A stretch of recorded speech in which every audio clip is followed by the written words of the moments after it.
Hello and welcome to the special edition of the Newsmakers from the first ever TRT World Forum here in Istanbul. Over the course of this program, I'll be picking the brains of some dynamic thinkers from around the world to try and chart a way forward and look at some of the most pressing issues facing the world today. We begin with Tunisia. It's been almost 7 years on since the Arab Spring began. There was great hope all over the world for so many countries in the MENA region. So many of them failed and descended into bloodshed, bloodbaths, and once again into dictatorship. Tunisia stood out as a model of a combination of secularism and political Islam. There seemed to be a bit in it for everybody as they got rid of their leader who had been in power for decades. But Tunisia is not without its flaws. In a moment, I'll be speaking to Sheikh Rashid Al-Ghannouchi, who's the co-founder of the Ennahda party and a leading political figure, not only in Tunisia, but throughout the Arab world. But first, here's this report from Yvette McCullough.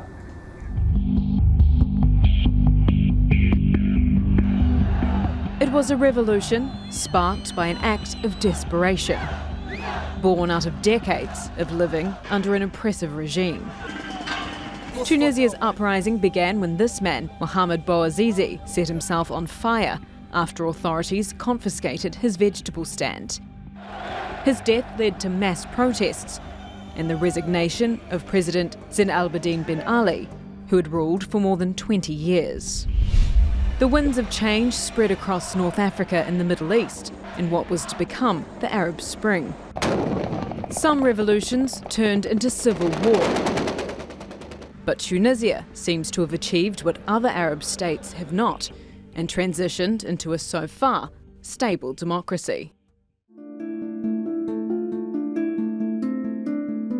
Tunisia has become the poster child for the Arab Spring. Its Jasmine Revolution led to a new constitution enshrining women's rights and religious freedom. Today, Tunisians have media freedom, the ability to protest and openly criticise their leaders.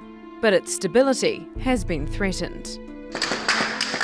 In 2015, Tunisia was the target of 2 deadly terror attacks, which scared away tourists, taking its toll on Tunisia's economy.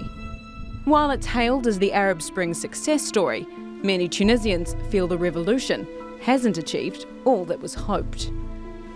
Nothing has changed since the revolution. The only thing that has changed is the political system. They haven't had a serious will to conduct reforms. The demands of the people have been forgotten. Many Tunisians fear their country has stopped moving forward.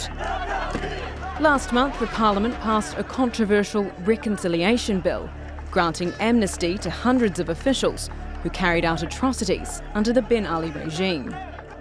And local government elections, meant to be held in March, have been postponed for a 4th time due to concerns about the independence of the Electoral Commission. Is Tunisia's transition still on the right path, or are its democratic hopes in danger of being lost? Yvette McCullough, The Newsmakers. Well, I'm joined now by Rashid Ghannouchi, the co-founder of the Ennahda party and a symbol of, I guess, the marriage of political Islam and democracy. Sheikh, welcome to the Newsmakers. So many people say Islam and democracy can't mix. Don't trust those Islamists. They only want to use democracy as a ladder to get power, and then they're going to kick it away when they get to the top. Tell me why Tunisia has been different and has been a model over the past few years.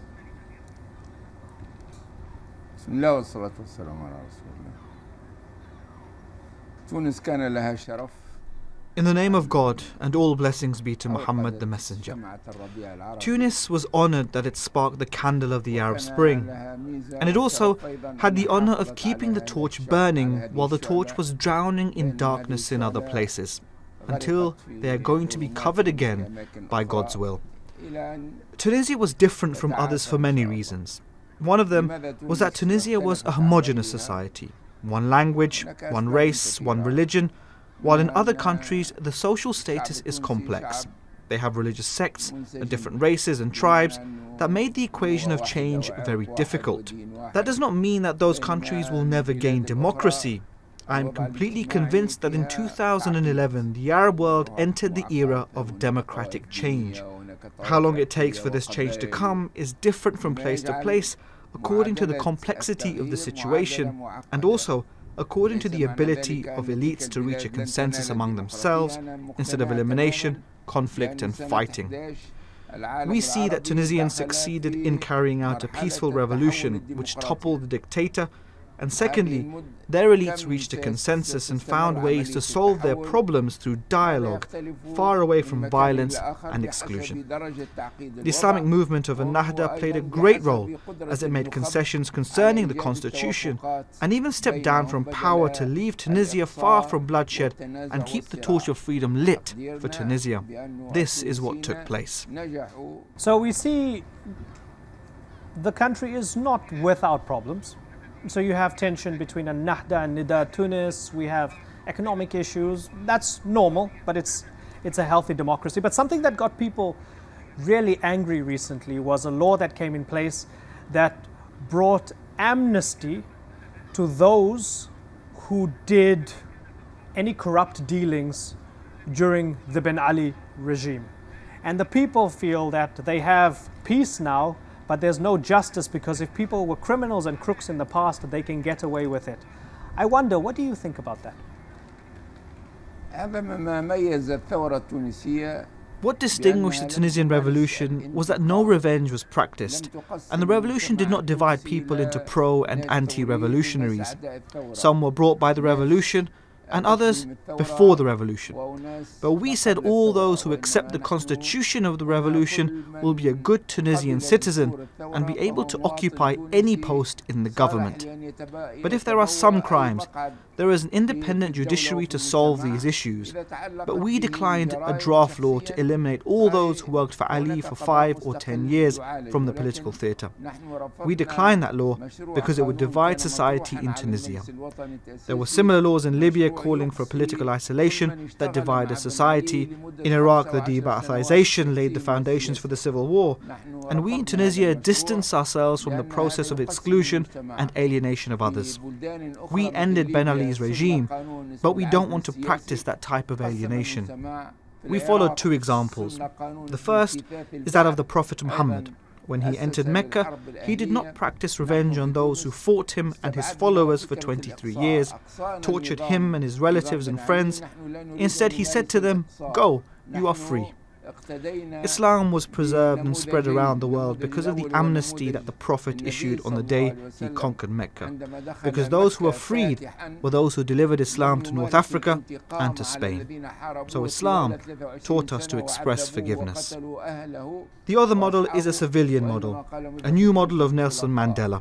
When he defeated the apartheid regime, he did not practice murder or revenge, but he practiced forgiveness and amnesty and united South African society, both white and black. So my final question to you. Tunisia is a stable democracy. It did not plunge into chaos, it did not plunge into war. We look at places like Syria, we look at places like Libya, we look at places like parts of Iraq. We have the emergence of Daesh, and the situation is a big mess. And when we identify some of those fighters, we find that a great number of them come from Tunisia. Does it break your heart that so many young Tunisians go and join Daesh? And tell me, why is it happening? Indeed, there are many young men from Tunisia who joined violent groups. Those who are not from the crown of the revolution. They were not brought up at the age of the revolution, but they were the product of the dictatorial regime of Ben Ali. Ben Ali closed all the doors of religion and any form of Islamic teachings. So those young men grew up in the absence of any moderate Islamic movements. They were attracted by the internet and other satellite channels, which were the means through which they were recruited by violent groups.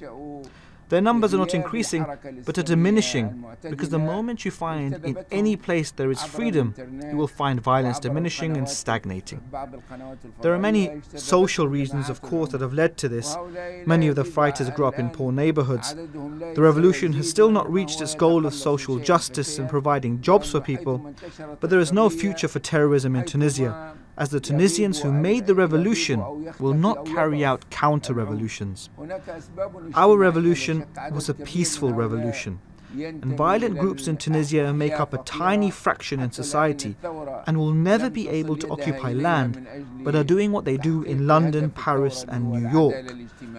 Individuals from these groups can carry out attacks, but they will never be able to convince the Tunisian people that they have a project or rights, so terrorism is an irregular phenomenon and there is no future for it. It is the exception, not the rule. It is a remnant of the dictatorship and of the social reform that has not been reached by the revolution, which we will, by the will of God. And now I'm going to say that those who admire the Tunisian model of democratic change should recognize that the success of democracy in Tunisia was a success for the entire Arab and Muslim world. And those who are so careful to distance violence and support democracy have to support this model in Tunisia, because this model gains so many benefits in the political sphere and good constitutional organizations. But we still find some difficulties and weaknesses in social and economic aspects.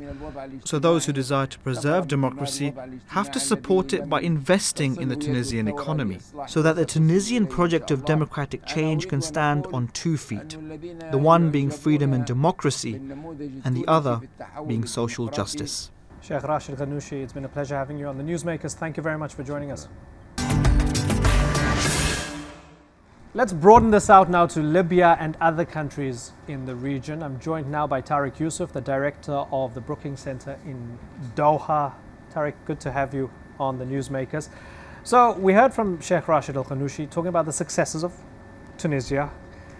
Tell me why, now that we have the privilege of hindsight and we can look at the past almost 7 years in the way that we can, historically, why some countries went the Tunisia way, or one country rather, where it embraced a kind of chaotic, messy, healthy democracy, but others were plunged into the pits of hell. Tell me why. I think there are a number of reasons, obviously, for that. The first and foremost is what Sheikh Rashid himself had alluded to, namely that Tunisia's revolution was largely a peaceful political transition, at least initially, compared to Libya, Syria or Yemen, where you had a fight over who would rule, over toppling the former regime. This became violent. This complicated the political transition that was meant to start. Tunisia also, as was mentioned, benefited from having a much more educated population, largely intact and strong political institutions, and a reservoir of historical experience that allowed it essentially to pick up the pieces and progress with the transition. Contrast that with Libya, where you had virtually no institutions, very little prior experience, no civil society. I would add to that, finally, in the case of Tunisia, Tunisia has very little geopolitical significance. It doesn't have any oil. It doesn't sit at the crossroads of countries that either are unstable or feel vulnerable. Libya has oil, which proved to be, at least during this revolution, much more of a curse than a blessing.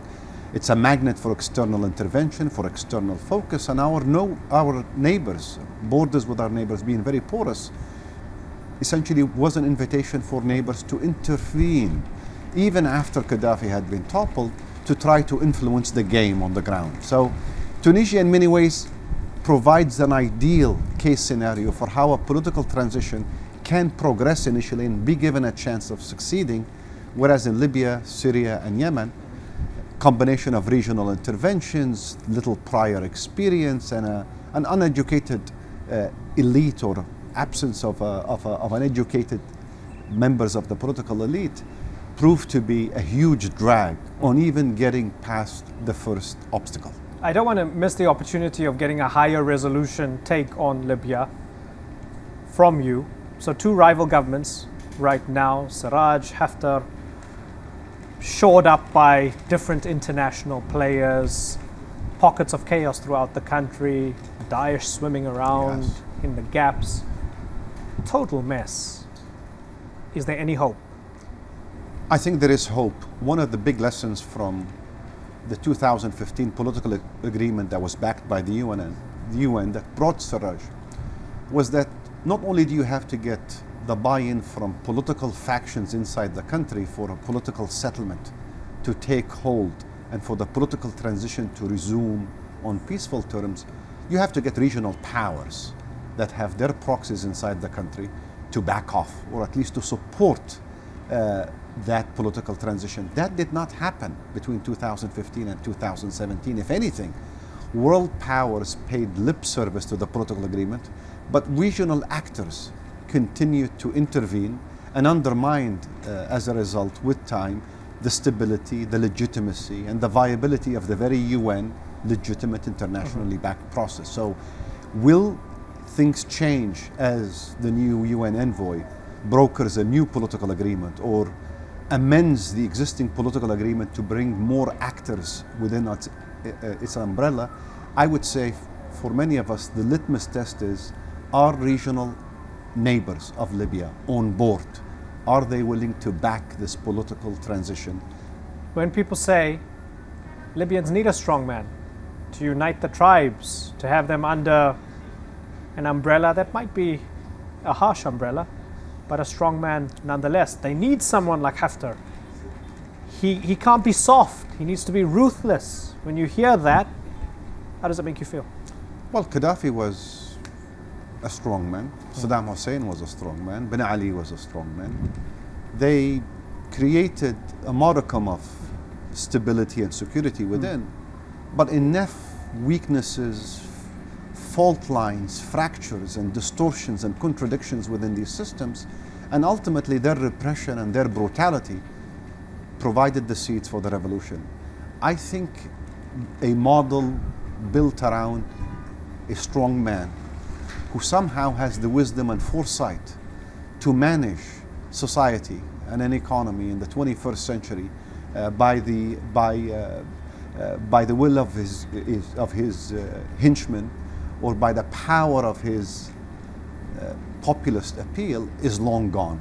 I think it might be a recipe for some short-term gains, but ultimately within it, it is a fragile model. It's a failed model. It's been tried and tested.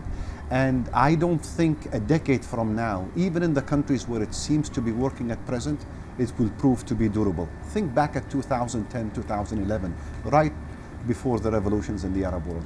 One of the uncontested assumptions that everybody believed in was Arab authoritarian regimes were durable. Right. They were here to stay, and there is no substitute for them in sight. And yet, at a moment's notice, they proved to be incredibly fragile, and they collapsed when not supported, buffeted by external forces that came to their aid in some cases. Tariq Yusuf, great pleasure having you on the Newsmakers. Thank you very much for joining us. Thank you, Anwar.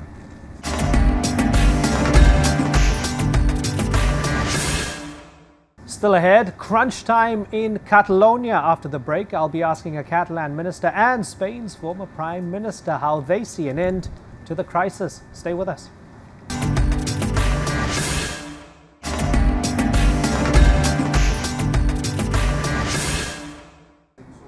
Welcome back to the Newsmakers from the inaugural TRT World Forum from here in Istanbul. Earlier this month, Catalonia voted to break away from Spain. Madrid ruled it unconstitutional and illegal. Since then, tensions have been high and the standoff has widened and deepened. How will this turn out? Will the two continue to square off, and will the tensions increase? Vanessa Keneally has more.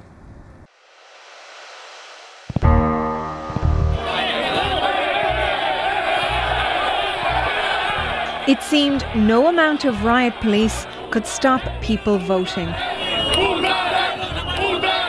According to the Catalan government, on October the 1st, 90% of the 42.3% of people who voted said yes to splitting from Spain.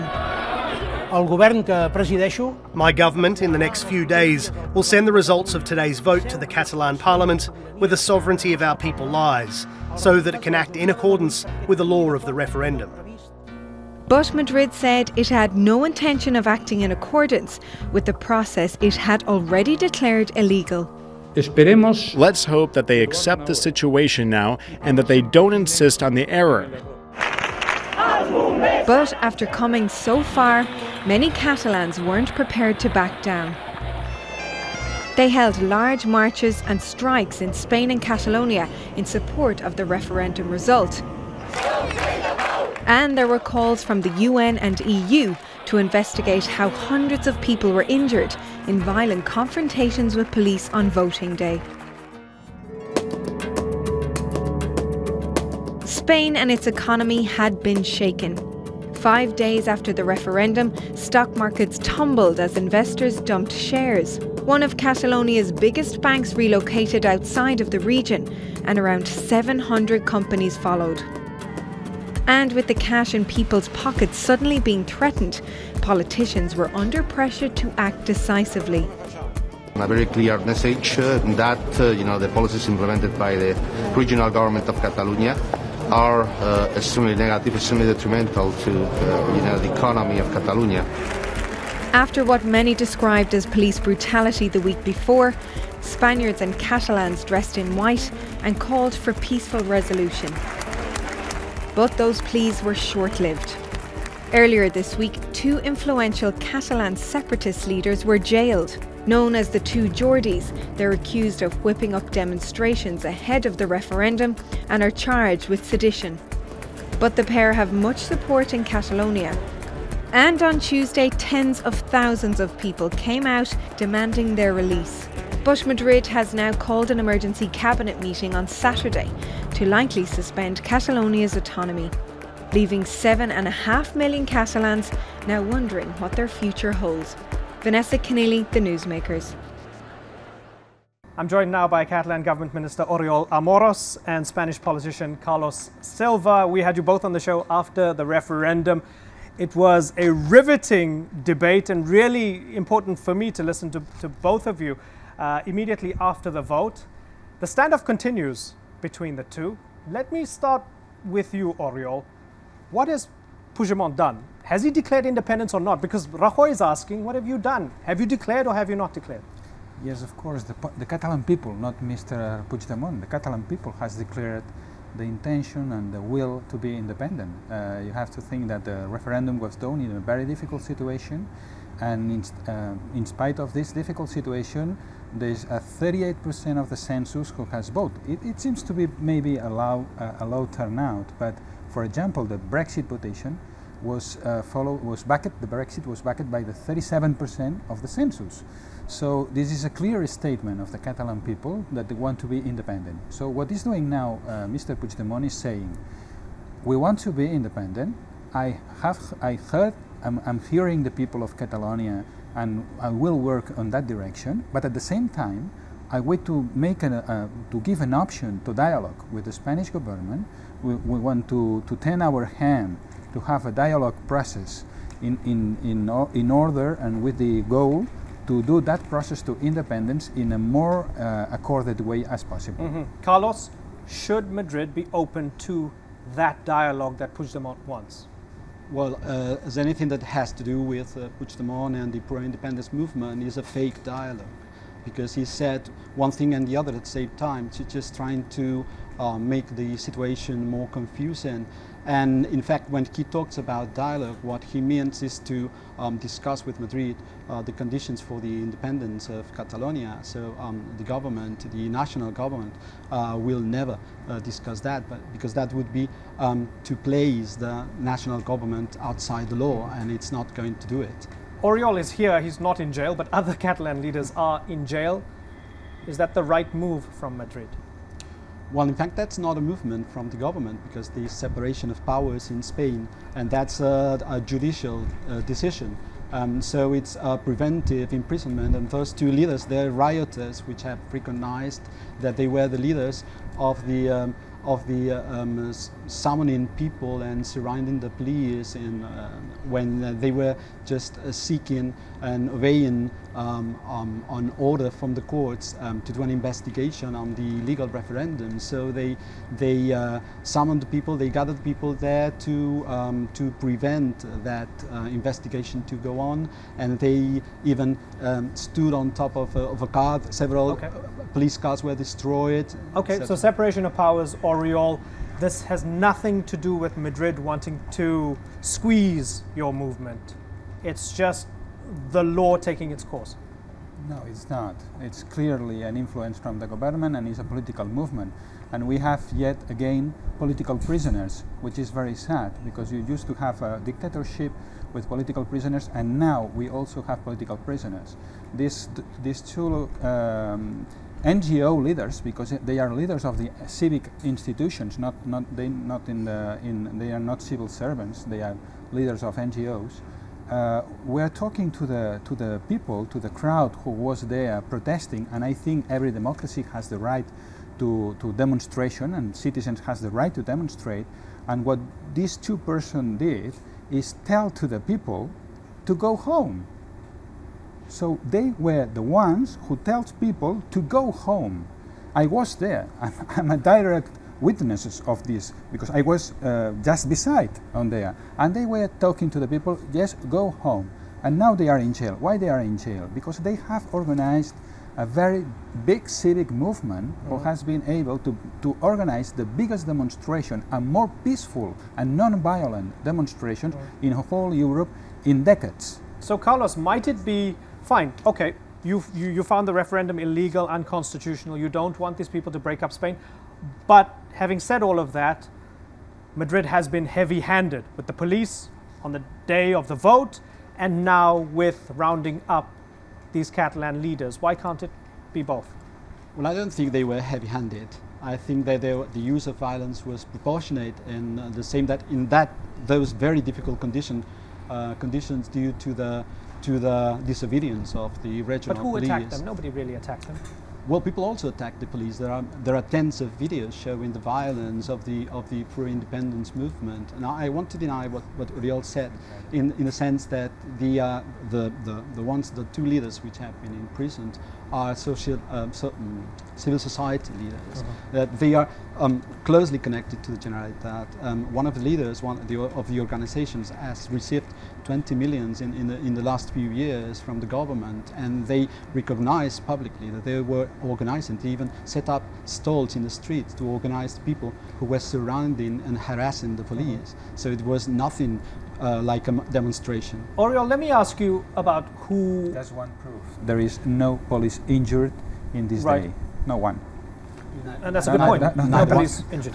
No one. But if we can talk about the fake 900. But I want no, you can't say that, because there were many injured. Right? All of You'd them, agree there were many injured. All of them have, all of the 900 injured, and one of them has a document from a doctor, and the College of Doctors has said that they are going to make judicial procedures to those who are saying that the documents of doctors are not true. So they have documents. No, there is evidence that the hospitals were told to register everybody. Okay, so this is a so let me then. Okay, so let's take that number then, Carlos. Let's say if it was even half of that reported. Like no, it's not half. Say if it was half. Say it was 450 people. No, not four. 4 people. 4 people went to hospital. No, sorry, Carlos, you can't say that. I mean, we saw old grandmas. You can't lie that way. It's an excess. And it's ridiculous, because all the world has said that. Are you saying that the New York Times, the Washington Post, the Financial Times, the Guardian, all the media all over the world has put that repression in the front page, and you say that it's a lie? I'm saying that international press should look the other way, because they're accepting the whole. But you say it's just 4 from the just 4, please. Just 4 people went to hospital. Yes, and there is clear evidence. People who said that police had broken the fingers and was false. Okay, so let me take I think it's a good point that the Spanish government side is doing is acting so ridiculous. You think they're in denial? All the world have seen that. So how you can deny that? So I can give you tens of evidences of the use of violence by other police. Let me take the political reality that he emerged from that, right? Let me take the political reality that emerged from that. So after the vote, Oriol, we had European leaders and those in the corridors of power in the international community doing two things. The first thing they did was they showed their support for Mariano Rajoy. Yeah. They showed their support for Spain's territorial sovereignty, right? They did that. They didn't support your movement or your vote.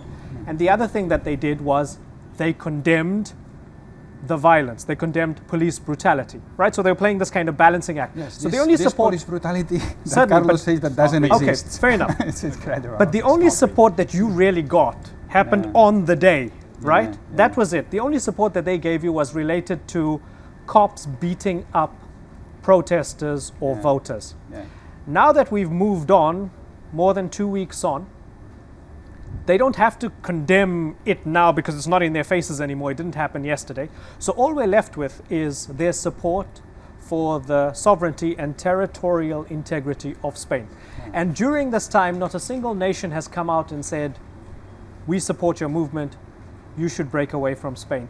Doesn't that leave you a little disheartened that nobody's come out and supported your movement? No, this is something that we should expect, because the normal thing is that then organizations based on states support other states. So this is not the point. We are happy that we have had the support on dialogue issue, and we want to start a dialogue. And for example, the Foreign Minister of Sweden, the Parliament of Denmark, the Prime Minister of Belgium, the Parliament of and Government of Slovenia, this all has talked and has said we have to start a dialogue, and we have to, and they are asking Mariano Rajoy to start the dialogue with the Catalan government. So this is the first step. Nobody recognizes a state who has already declared officially the independence. So we are not expecting now anyone to recognize our independence at this moment. At this moment, we think that it's a good start to have all these statements that I mentioned and more others. Mm-hmm. At this moment in time, Carlos, I know it's quite raw for many Spaniards who don't want their country broken up, but might it be a good thing to have mediation and then maybe give the Catalan government, the local regional government still within Spain, a better deal, a better economic deal, a better deal with more autonomy, and then see where that takes you? Well, as the national government has said, anything is possible within the law. But what's not possible is outside the law. There's no dialogue outside the law.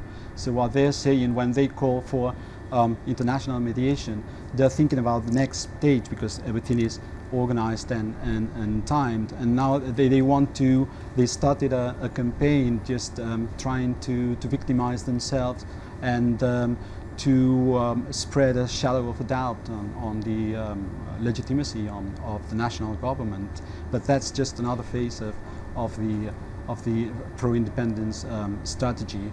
I think no dialogue, anything can be discussed within the law, within the constitution. That's the point that the national government has always taken, and that's the point that the pro-independence regional government has never accepted. Do you still accept the political reality that more than 90% of people who had voted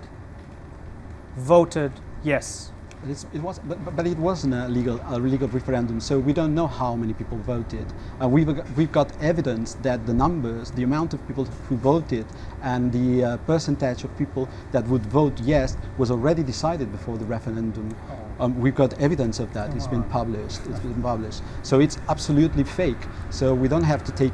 And there's another thing. I'm Catalan. I was born in Catalonia. Yes. I speak Spanish and I speak Catalan, as Oriol knows. And more than half of the population of Catalonia shares my opinion. But that's why they voted, and it showed that 90%. No, but the government of the region doesn't accept that we exist, and they pretend to be the Catalans. Even the president of the Catalan parliament has said that the people who are not pro-independence in Catalonia are not real Catalans. They said it. No, you can't say that. We never said that. No, we never said that. Oriol, you want? But the King of Spain said in his public statement that he was to protect the half of the Catalans. He says really clearly that in a public statement on TV. And the Catalan government has always felt and always said that the whole Catalans always those Catalans who want to remain in Spain are the same rights and the Catalans at the same level of everyone. And that is a clear statement in our policy, and you know it perfectly. No, you can misunderstand what you want. You can. Jordi Turull said that we are vassals. No, I can. That we are vassals, and Carme Forcadell said that we are not declarations on a very inclusive way to understand what a Catalan is. And this is the main. And every Catalan expert or every Catalan observer from the world knows that we are a movement with an idea of the identity absolutely open. It's a classic hypocritical double speech. Sorry. No, not you. Sorry. Final question for you, Oriol. During this dialogue, if it happens, when it happens, would you accept any resolution that stops short of independence? If Catalan votes so in that way, yes, of course. But if Catalan votes, so the key point is. So you want another vote? Any kind of solution has to be supported by the majority. Okay. And I'm very glad when Carlos and other pro-Spanish government opinators are discussing about counting people. If they want to count, make a referendum. And a referendum is absolutely possible under the actual Spanish constitution. You just have to use the Article 92. So if they go on discussing how many people is in favor that way, how many people is in favor of the other way, we can resolve that question just voting. So if there is a kind of solution that is not independence and it's supported explicitly by the Catalan population, I will agree, of course. But I want the people to be the freedom to decide. That's all. Okay. That's all our question. I want Carlos voting, and Carlos doesn't want that I can vote. I have voted. No, in 20 seconds. In the issue Carlos, we are talking about, please. I've got to wrap. I've got to wrap. In Carlos. the issue we are talking about. No, but on the issue, and all the pro-independence parties just gathered together together for yes, and they didn't win the election. They didn't win the election. Yes, we win. They didn't. Yes, we won. Okay, let me ask you one direct final question, if you don't mind. We are running out. We win. Okay, we're running out of time. I want to ask one final direct question to Carlos. Article 155, revoking autonomy. Is that a tool that should be used by Madrid? It's a legal tool, and it's not for revoking Should it happen? Do you want it to happen? Taking away the autonomy? Sure, of course. I think it's the only way now. Really? Yes. It might happen. It's going to happen. No, this is happening already. Okay. Because the 155, in some ways, for example, in control of financial issues, it's already happening. Okay. Illegally. Because the Senate, illegally, because the Senate hasn't said nothing. Okay, but the ministry has. Now it's already happening. Okay, Oriol says it's already happening. Carlos says it should happen. That would mean Catalonia losing all its autonomy that it has up to now.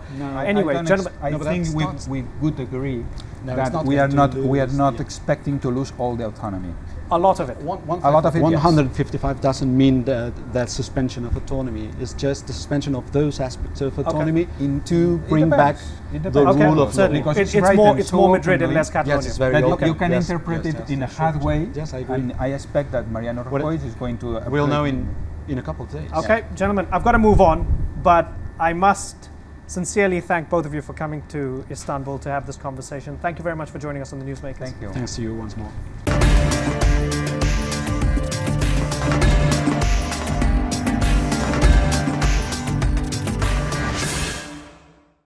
You're watching the Newsmakers special edition of the TRT World Forum here in Istanbul. I'm delighted to welcome José Luis Rodríguez Zapatero, the former Spanish Prime Minister, to the program. Sir, welcome to Istanbul. Welcome to the Newsmakers. It's been a tough and strange time for Europe. Lots of uncertainty regarding not only the politics of the continent, but even the borders of the continent. Tell me why. Bueno, creo que Europa vive un momento difícil. I think Europe is going through a difficult time because we are emerging from a crisis of growth of the proper European Union, and from an economic crisis, which makes people feel insecure and want to defend the values of the integration of the Union. But I think this is a temporary issue, and the European Union will have the capacity to once again be the space with the most coexistence and liberty that we can expect to have in the global order. 10 years ago, when you were Spanish Prime Minister and the economic crisis had begun. Did you foresee that this was naturally going to happen with the rise of populist movements, with social instability, and with huge question marks about European identity emerging? Bueno, es muy evidente, ¿no? La crisis económica ha generado. It is very clear. The economic crisis has created Brexit, Trump, the Arab Spring, extreme far-right parties in the EU, populist parties, a great change, a political, economic, and social earthquake. And this has led us to reaffirm and make changes in democratic policies and give more attention to social issues. However, this can only be done correctly if a long-term perspective is put in place. And in the long term, Europe is going to continue being a common project. It is going to increase, it is going to be more integrated, and it needs Turkey. It needs to have a dialogue with the Mediterranean region. And in my opinion, Turkey needs Europe. This is the essential issue that we have to have a long-term perspective that reduces, that does not give value to the current reactions that sometimes can appear to be xenophobic, and xenophobic reactions do exist in Europe. They stem from the current reactions rather than the opportunities that lie in the real essence of Europe. I guess there are two Europes when it comes to how to deal with migration and refugees. There's Angela Merkel's Europe, where she would say we have a responsibility and a duty to help people and to bring them in, and it will help our economies. And you have maybe Viktor Orban on the other hand saying, it's none of our business, this has nothing to do with us, we need to solve our own problems, we have economic problems. Fine, I feel sorry for those people, but we need to close our borders. Which side do you have more sympathy for? Es verdad que lo vivido en la crisis de los refugiados en Europa. It is true that what has happened in the refugee crisis in Europe is one of the worst moments of Europe, of its history. There have been governments and leaders that have had an attitude that prioritizes political and short-term gains, an attitude that does not defend the great European values, values of providing shelter, integration, and human rights. It is true that the crisis was very intense, very unexpected, and it was a crisis whose context was economic, which is the worst aspect. However, the lesson for Europe must be the lesson of rectifying its policies regarding refugees, but only for some countries. In Germany, Chancellor Merkel has created an open policy towards refugees. And what did not happen as a result of the economic crisis happened as a result of a debate over refugees, which is the extreme right winning 12% of the votes in Germany, which is sad, lamentable. Spain is an open country, and Europe needs to move towards a common policy, a policy that is more united, more integrated in terms of immigration, refugees, and asylum. Of course, we have to give credit to Turkey's work, the work of this country in accepting all the Syrian refugees. Thousands and thousands of Syrians would not have had a place where they could find shelter if it was not for Turkey. In Europe, this is something that is being realized more each day. These are divisive and passionate times in your country, Spain. A lot of people are worried and a lot of people are uncertain about what's going to happen in Spain now. Are you worried about what's going on with regards to Catalonia? Bueno, Catalunya es un tema. At this moment, Catalonia is a serious matter for Spain. There is an important movement that promotes the independence, an independence that is not guaranteed by the Constitution. The territorial integrity of the state is a basic principle of our Constitution and of Europe. Therefore, it lacks viability. In addition to lacking legal viability, I think it is better to live together, to be together, and also that living together happens through a process of getting closer to each other again. Probably we will have to reform the Constitution, some legal reforms, so that the worries and demands of Catalonia are taken into account. However, Spain must continue to be united. Spain will continue to be united with Catalonia, and I hope for a new situation regarding the relationship of Catalonia within Spain.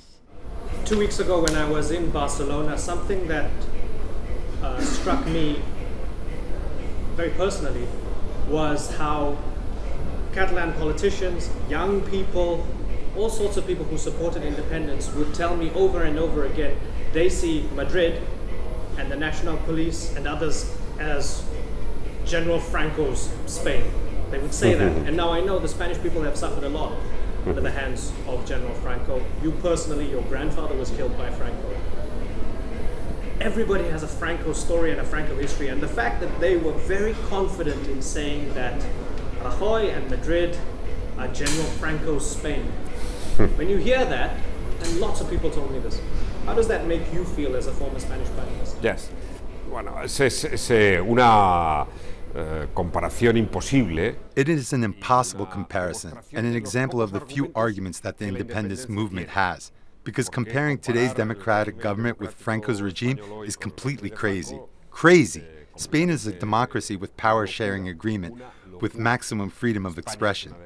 Even the actual Catalans who want independence know this. Independence movements know this.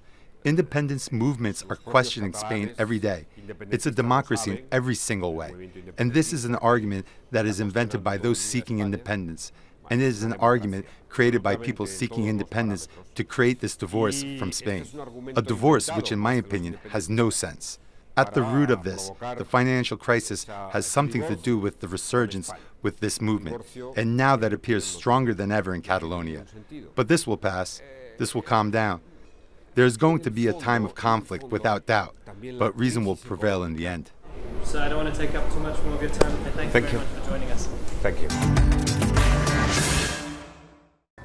It's a powerful symbol of protest. For weeks, American football players have been kneeling during the national anthem. They're protesting the killing of black men by police in the United States. President Donald Trump says they should either be forced to stand during the national anthem or they should be banned.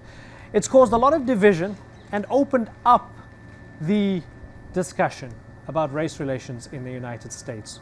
Once again, it's the year 2017. Is America a racist society, or are those who are kneeling during the national anthem, are they basically exaggerating the situation? The NFL hasn't gone so far as to call for players to be forced to stand or banned, but is that a distraction from the underlying issues? To begin, here's Basil Rehan.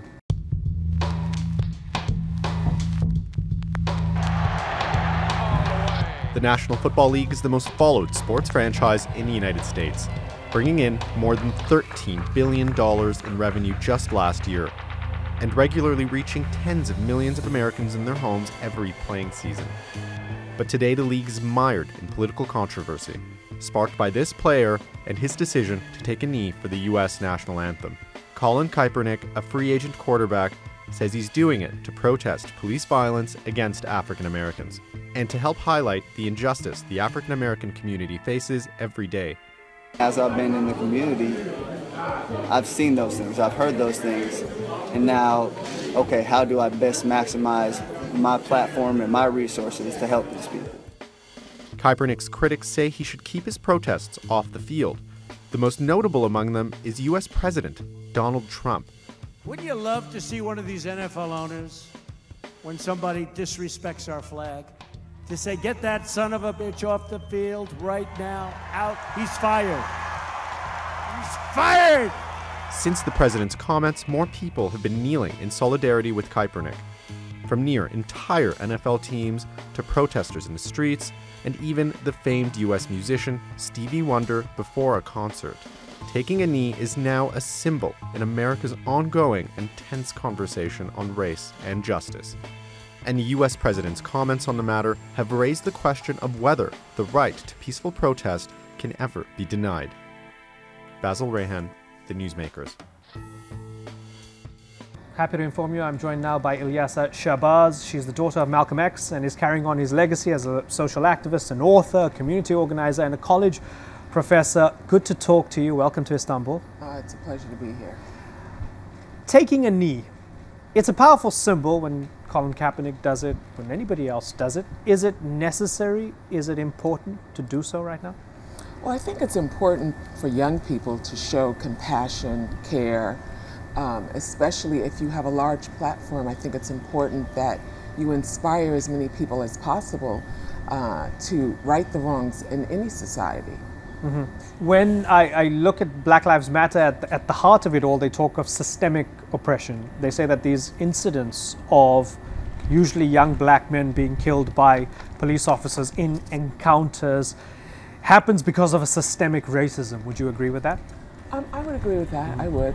I think, again, once we are better informed on the significant contributions that people of the African diaspora have made, that it would make a big difference. Yeah. For those on the outside looking in, and I've lived in the United States for many years, but a lot of people here, I mean, the shock that they experience when they come across the fact that there's massive protests, or they see the situation in Charlottesville, and they see Antifa versus, you know, the alt-right, and there's talk of America being a racist country. They're a little bemused because they think, well, there was an African-American president just recently up until this president. There are no Jim Crow laws on the books. African-Americans are not forced to the back of the bus. Is America really a racist country? When you look at what happened, the psychological trauma endured for so many hundreds of years, one cannot think that it would just magically disappear, especially without education, without, work. Does it happen bottom up or top down? I think it has to happen from the bottom up, and especially from the top down. I think everyone has to work together. You say especially from the top down. The Commander-in-Chief, the President, Donald Trump, with him at the helm, are the next few years just a write-off, or will they maybe get worse, given the things that he's said and the things that he's encouraged? Well, I think that what has happened is it has caused communities and the people underneath to come together. It's an opportunity for so many people to have discussion and to determine what's going to happen next. Given everything that your father stood for, and he's revered around the world, people love your father. If he had been alive today to witness the United States in the year 2017, how would he have felt about what he saw? Well, I think, the beauty of my father is that he was goal-oriented. So he didn't just march, and he didn't just have a demonstration or just speak. He had a goal at the end of whatever it was he was seeking to do. And so I really, really don't believe if my father was alive that we would be in this predicament that we're in, because the same challenges that were facing us 50 years ago are the ones that he brought to light. And so he was working to end most of these, traveling the world to address the human conditions that would oppress its fellow brother or sister based on one's melanin, based on one's religion, based on one's sex. As a father of young girls who went into the American public school system, I was intrigued to know that they learned nothing about Malcolm X, really. I mean, and no disrespect to Reverend Martin Luther King Jr., but when things were taught in terms of civil rights or the African American experience, it was Rosa Parks, MLK, and so on. Very little or no Malcolm X. In the case of my daughters, no Malcolm X. Why do you think that's the case? Well, my father was focusing on the human rights violations that were committed and taking the superpower up on to the United Nations for violating the human rights of its citizens. That was pretty big. And so I think that, again, it's important to talk about the truths, historical facts of our education, of our history, and presenting facts. And when you present the facts, and you see all the good that Malcolm stood for. I mean, he was a young man, only in his 20s when the world learned of him, only 39 when he was gunned down. And look at all that he sacrificed and all the work that he did, for everyone to come together. Very finally, is there anyone you can identify in American society today where you think that person's got the spirit of my dad? Oh, I think there are many young people who have the spirit of my father. Yeah. Elias Shabazz, I thank you very much for joining us on the Newsmakers. It's been my pleasure. Thank you.